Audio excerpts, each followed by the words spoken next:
Bienvenue dans cette nouvelle édition du 12-15. Voici les titres de l'actualité. Le Cameroun a célébré ce 1er octobre le 56e anniversaire de la réunification de ses régions francophones et anglophones. Occasion saisie par le Rassemblement démocratique du peuple camerounais pour appeler à l'unité de tous les citoyens.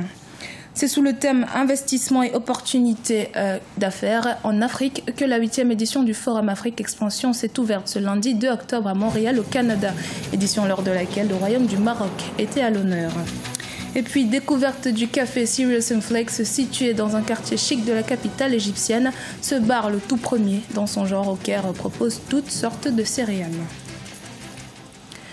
Mais tout d'abord, le ministre camerounais de la Communication et porte-parole du gouvernement, Issa Bakary Chiroma, a démenti des allégations de l'ONG Amnesty International. Ce dernier faisait état de 17 morts lors des manifestations de groupes sécessionnistes dans les régions anglophones ce 1er octobre. Il a insisté sur un bilan de 10 morts lors de l'intervention des forces de l'ordre qui tentaient de ramener le calme dans ces régions. En effet, le Cameroun célébrait ce 1er octobre la réunification de ses régions francophones et anglophones. Dans une marche pacifique, les militants du parti au pouvoir, le RDPC, ont appelé à la paix et à l'unité nationale. Chérif Ousmane Bardonka.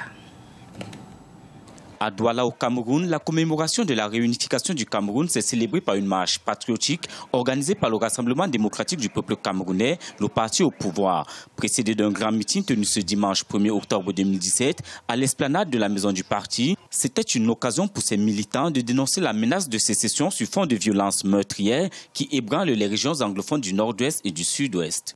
C'était une journée spéciale parce que des entrepreneurs du chaos ont voulu mettre à l'épreuve notre capacité de réaction lorsque notre unité est mise en danger ou menacée.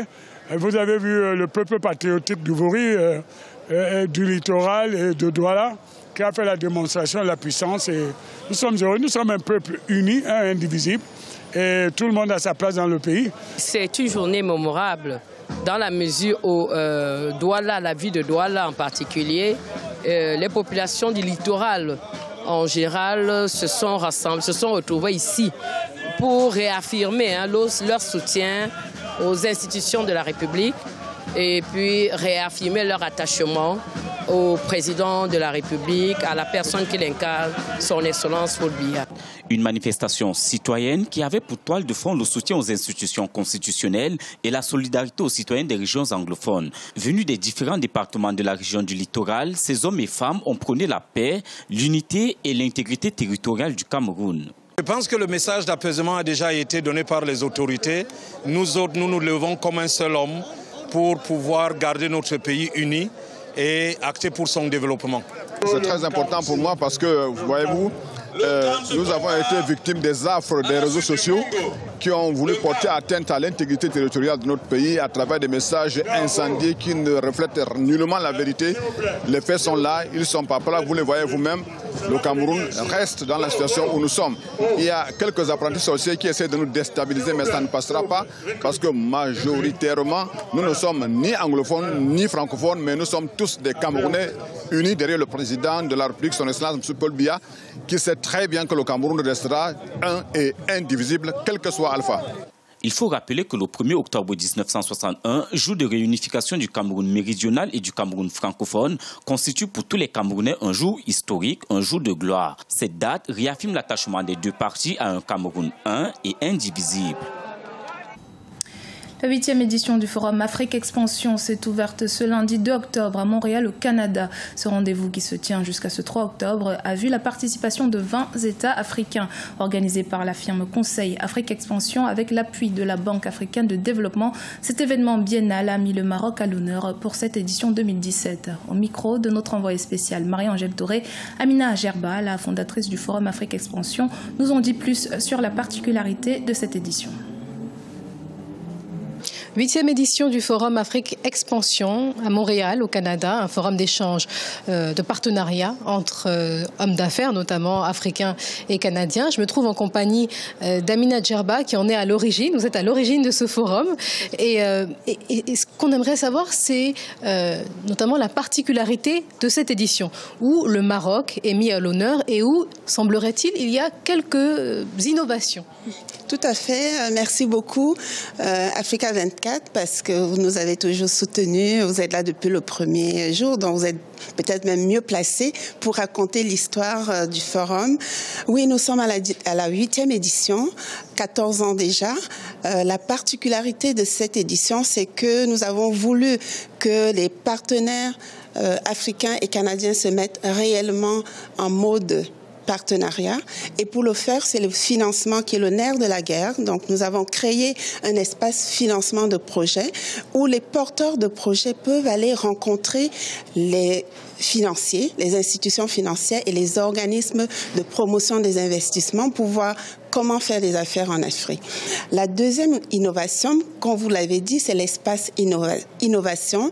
Les gens oublient souvent qu'en Afrique, il se passe des choses. Il y a des innovations autant canadiennes qu'africaines. Et cette année, vous avez vu le Solar Park, qui est une innovation d'un entrepreneur, une start-up ivoirienne. Donc, on est très, très content de présenter cette innovation et cet espace d'innovation. On veut que ça reste, on veut que ça demeure parce que les affaires passent par l'innovation. Quel est votre objectif à titre personnel hormis le fait que des entrepreneurs africains rencontrent des financiers canadiens ou que des hommes d'affaires canadiens rencontrent des autorités africaines? Je ne dirais pas que c'est un objectif personnel. Moi, je pense que c'est un objectif de tous. C'est de créer un pont économique entre le Canada et l'Afrique. Le pont économique, pourquoi? Parce qu'on pense qu'en Afrique, il y a des choses. Et on peut faire des affaires en Afrique, on peut gagner de l'argent en Afrique et il faut que les Canadiens le sachent. Et du côté canadien, il faut qu'ils comprennent que l'Afrique, c'est pas un pays. Ça a toujours été notre mission, que l'Afrique, c'est 54 États et que ces États-là ont des niveaux de développement qui sont distincts, des cultures différentes et surtout l'environnement des affaires n'est pas le même. Et lorsque vous faites la promotion du Canada, parce que c'est aussi ce que vous faites, est-ce que ce n'est pas parce que la manière d'agir canadienne, la manière de faire les affaires au Canada est peut-être un peu différente, plus d'égalité dans les échanges? Effectivement, c'est une des raisons pour lesquelles on a lancé Afrique Expansion. C'est pour montrer que le Canada fait les affaires différemment. C'est lent, ça a commencé très timidement, mais aujourd'hui, on voit que le Canada est de plus en plus présent et que les Africains aiment faire des affaires avec le Canada. Merci à vous, Amina Djerba. Merci à vous. Et merci à vous, chers téléspectateurs. C'était donc le forum, la 8e édition du Forum Afrique Expansion qui se déroule à Montréal, au Canada.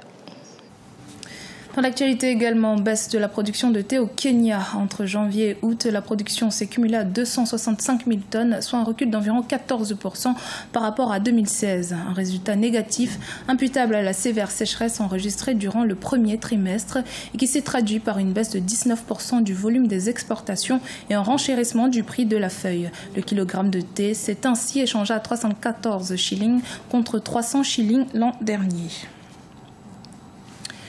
Alors que le gouvernement égyptien impose des mesures strictes sur les importations des produits comme les céréales sont devenues une denrée rare. 3 jeunes entrepreneurs ont lancé un concept original, un bar à céréales situé dans un quartier huppé du Caire. Ils proposent ce produit qui devient de plus en plus rare et coûteux à des prix abordables pour les habitants du Caire et les touristes qui sont friands de céréales. Sharon Kamra. C'est dans un quartier chic du Caire, la capitale égyptienne, qu'un nouveau café au concept original a ouvert ses portes au mois d'août. Baptisé Cereal & Flakes, ce bar propose toutes sortes de céréales. Ces repas ne sont pas proposés uniquement au petit déjeuner, mais tout au long de la journée, pour le plus grand plaisir des clients. Beaucoup de gens pensent que les céréales ne peuvent être consommées que comme nourriture pour le petit déjeuner avec du lait. Mais nous avons introduit le concept de servir des céréales tout au long de la journée, avec de la glace par exemple, et d'autres garnitures variées. Cereal & Flakes a été créé par 3 associés égyptiens qui évoluaient dans les domaines de la finance, du marketing et de la vente. Ce bar à céréales, qui est le tout premier à avoir ouvert ses portes en Égypte, propose différents types de céréales pour des prix variant entre 30 et 50 livres égyptiennes, soit environ 2 € pour un bol de céréales. Si nous avions attendu d'avoir des centaines de types de céréales avant d'ouvrir, nous n'aurions jamais ouvert. Nous avons commencé avec le peu que nous avions et chaque fois qu'il est possible d'obtenir un nouveau type de céréales, nous le rajoutons au menu. Depuis 2016, le gouvernement égyptien a mis en place des mesures d'austérité afin de relancer l'économie nationale. Parmi celles-ci, il y a la nouvelle réglementation sur les produits importés qui a conduit à la rareté de certains produits, mais surtout à l'augmentation des prix des produits venus de l'étranger, comme les céréales. Aujourd'hui, acheter une boîte de céréales en Égypte est devenu un luxe. Il faut débourser 170 livres égyptiennes, soit environ 8 €. C'était le journal de la rédaction. Merci de votre fidélité. Dans un instant, une nouvelle édition de l'actualité sur Africa 24.